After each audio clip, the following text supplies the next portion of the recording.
candle accident, my aunt claimed as I stared at the ashes.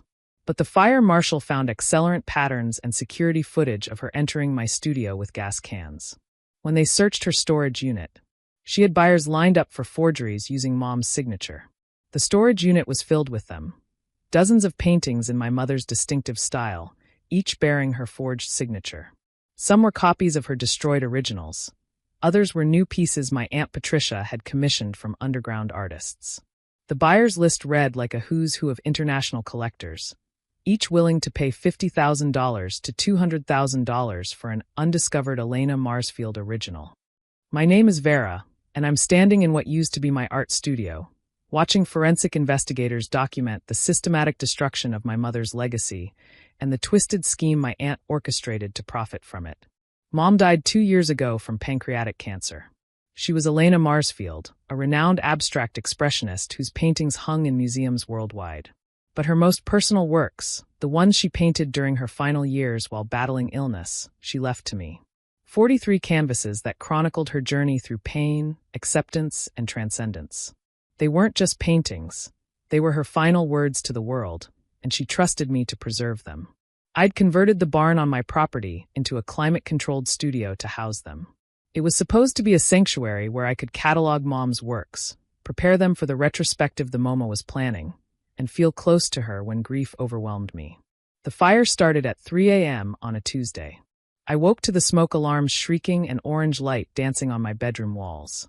By the time the fire department arrived, the barn was fully engulfed. I stood barefoot in my pajamas, watching 20 years of my mother's soul turn to smoke. "I'm so sorry, honey." Aunt Patricia appeared beside me, wrapping a blanket around my shoulders. She lived 20 minutes away. How had she gotten here so fast? "Thank God you're safe. Buildings can be replaced." "Mom's paintings can't," I sobbed, collapsing against her. "I know, sweetheart. I know." She held me as I cried, her hand stroking my hair. "These things happen. Old barns, all that turpentine and paint. I warned Elena about storing them somewhere so flammable. But Mom had never stored paintings in the barn. I had after her death. Patricia knew that. The fire marshal, Captain Janet Rodriguez, arrived the next morning. I walked her through the ruins, my feet crunching on charged wood and melted paint tubes. "Where did the fire start?" I asked, though part of me didn't want to know. She pointed to the back corner where Mom's paintings had been stored. "Accelerant pour patterns are obvious." "This wasn't accidental, Ms. Marsfield. Someone used gasoline, a lot of it." My knees buckled. "You're saying someone burned them on purpose?" "I'm saying someone committed arson. Given the value of what was destroyed, we're looking at a major felony." "Do you have security cameras?" I did. Motion-activated cameras covered the property, a necessity when housing millions of dollars in artwork. The footage would tell us everything. "Get me that footage," Captain Rodriguez said. "We'll find who did this." Patricia stayed with me that week, making tea, fielding calls from insurance companies, comforting me when I broke down. She was Dad's younger sister, an art dealer who'd always been jealous of Mom's success, but hid it behind supportive smiles. "The art world can be cutthroat," she said one evening, pouring wine.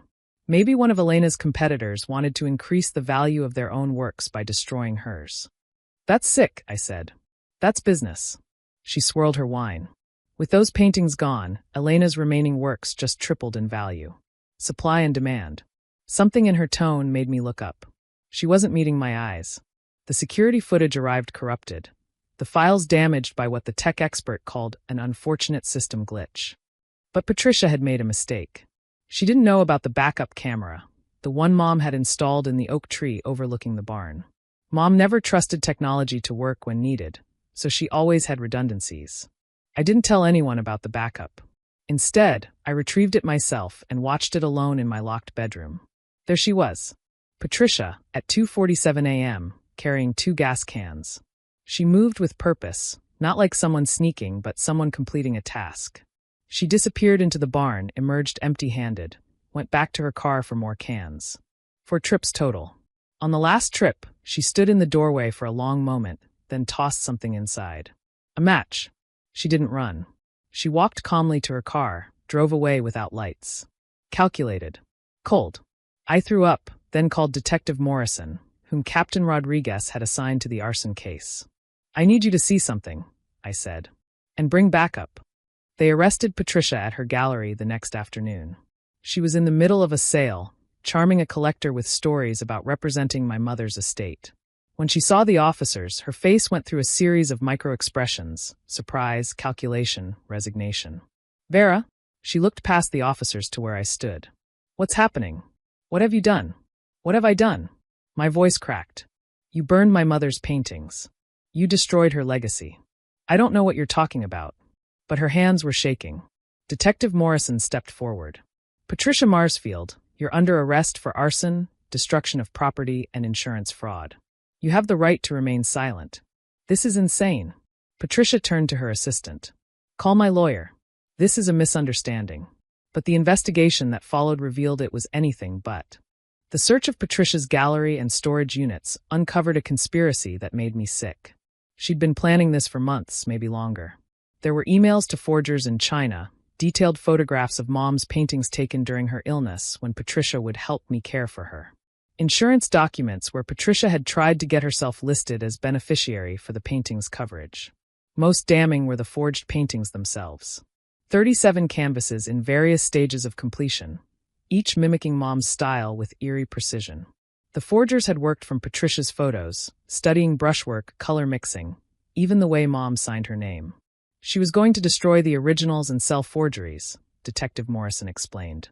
With the real paintings gone, there'd be no way to prove these were fakes. She already had buyers lined up, collectors who thought they were getting secret works your mother had sold privately before her death. The buyer list was extensive. Patricia had been courting them for months, telling them she had access to Elena Marsfield paintings that the artist had kept hidden for tax reasons. Each buyer had already transferred deposits ranging from $10,000 to $50,000. Total pre-sales, $1.3 million. "But she's family," I kept saying, as if that explained anything. "Family who stood to make millions from your mother's death," the detective corrected. "Who saw those paintings not as art, but as obstacles to her scheme." Dad took Patricia's arrest hard. He'd always babed his younger sister, making excuses for her failures, her jealousies, her schemes. Even now, faced with video evidence, he tried to minimize it. "She must have been desperate," he said. "You know the gallery's been struggling. Maybe she just meant to copy them, not destroy them." "She poured gasoline on Mom's last works and lit a match," I said flatly. "She watched them burn. They're just canvases, Vera. Your mother's real legacy lives on in museums." "Just canvases?" I stood up so fast my chair fell over. Those paintings were Mom's final statement. Her meditation on death, on leaving us, on what remains when we're gone. Patricia didn't just burn paintings. She burned Mom's last words. "Your aunt loved Elena. My aunt hated her." The truth erupted out of me. She hated that Mom succeeded where she failed. That Mom created while Patricia could only sell. She's been seething with jealousy for 30 years, and the second Mom died, she saw an opportunity. The trial revealed more ugliness. Patricia had been in massive debt, her gallery hemorrhaging money. She'd been living off credit cards and loans, maintaining a facade of success while drowning. The forged painting scheme was her lifeline, a way to clear her debts and finally overshadow her famous sister-in-law. Her defense attorney tried to paint it as a moment of desperate madness, but the prosecution presented the months of planning. The emails to forgers, the cultivated buyers, the security footage of Patricia calmly, methodically, pouring gasoline. "This wasn't impulse," the prosecutor said. "This was a calculated destruction of artistic heritage for profit." Patricia was convicted on all counts. Arson, fraud, conspiracy. 15 years in federal prison. As they led her away, she turned to me one last time. "Your mother would have wanted me to have something," she said.